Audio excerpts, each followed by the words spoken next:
Hello and welcome to AFL Riverina TV. I'm Lauren Markham. The Farrer League is into its final third and the pressure is starting to build on a couple of teams. Shortly we'll hear from one of those teams when we catch up with North Wagga's Locky Highfield. Before we get started though, a reminder of how the ladder looks. The Hawks remain just 2 points ahead of Collyamberley, who have now won 9 in a row and have the bye this week. The Rock have beaten the two teams below them in the last fortnight, and this week could put a huge dent in North Wagga's hopes of playing finals. Temora are also on 20 points, having had their second bye, ahead of CSU and then Barellan. Joining me in the studio is Tom Walker. Tom, you were at the Rock on the weekend when they did a demolition job on Mara. Is their premiership defence alive and well? Well and truly, they were so impressive last week against Mara. They came out and started so well. Their midfield is so dominant at the moment. They had Measle back in the ruck, Yates, Pieper, Mitch Stevenson, Andrew Sadler. They have a whole host of guys that can run through that midfield. They were very dominant last week and well and truly their premiership's looking the goods this year. And now, can the Bombers bounce back and put up a fight against East Wagga? And if they're going to, what do they have to do differently? They'll need to start a lot better. Last week, the Rock came out and kicked 4-6 that first quarter and the game was over. To do that against East Wagga, and it's going to be a long day for Mara. So they need to start a lot better than they did last week to give themselves a chance to win the game. Well, let's take a look at this week then. So Mara with a mountain to climb at home to the Hawks. North Wagga will put their credentials to the test again, this time against the Rock. Temora haven't won since last time they played Barellan, and the Jets travel to CSU. And if we check the JRC Electrical Player of the Year award, and Mitch Hadrill still leads Nick Hull by 1 vote, with North Wagga's Locky Highfield in third on 20 votes. We caught up with the Canberra-based midfielder after the Saints lost to East Wagga at Gumley on Saturday. Locky Highfield, a tough day out here at East Wagga, mate. You're in the middle of a tough run at the moment and you've got to get yourselves back off the floor for the Rock next week. How do you think that'll go? Yeah, no, look, it was a tough game today. We started strong. It's just in the last quarter we let it slip when we shouldn't. But they're a good side, and that's why they're sitting on the top. And coming up against the Rock next week, it's another big challenge. But we'll take a lot of confidence out of this game. We thought we played the best footy we've played all year. So we're looking forward to the Rock next week.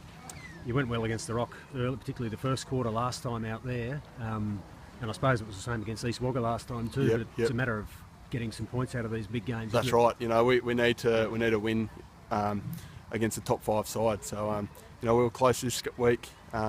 Next week, we've got to go that extra step and get the 4 points. So for some of the footy you blokes have been playing, you probably haven't been getting the wins you've wanted. But how have you enjoyed the season in the Farrer League, mate? Yeah, look, always winning is good. But I've enjoyed coming down here from Canberra each week. It hasn't been a hassle, and the standard of footy's great. It's a lot higher than I actually thought. And talking to the players, from last year, they think the comp's getting better each year. So it's really good, and loving my footy at the moment.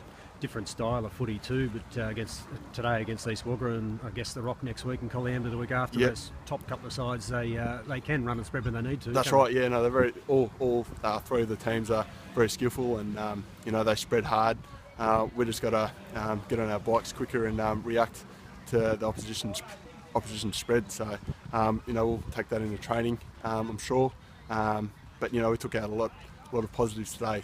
So what about your own footy, mate? I know you've started the season, spent most of the season in the midfield, but going back to a half-back flank, have you enjoyed playing off the back flank again? Yeah, look, I'm very comfortable playing half-back. I played all season for Ainsley in the back half of the ground, so I feel comfortable. I can set up play, and the boys give me options up the ground, so I feel very comfortable there. But playing on ball is always a bonus. You're in the middle, as we said, of a real tough run. It's just a matter of trying to go week by week and rack up a couple of wins between now and sneak into finals. That's right. I'm sure we can. We just got to start strong like we did today and play 4 quarters of footy. And we believe in the team believes that we can go the next step.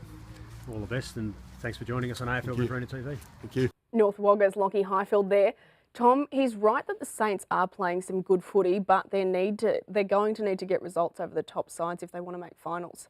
Yeah, absolutely. They're going to have to take some big scalps into the remaining games of the year.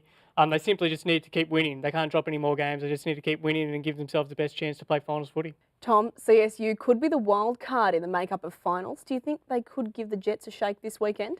Yeah, absolutely. I think CSU have been one of the most improved teams in the Farah League. They play North Wagga and Murray in the run home, so they can certainly make a real shake-up things in come finals.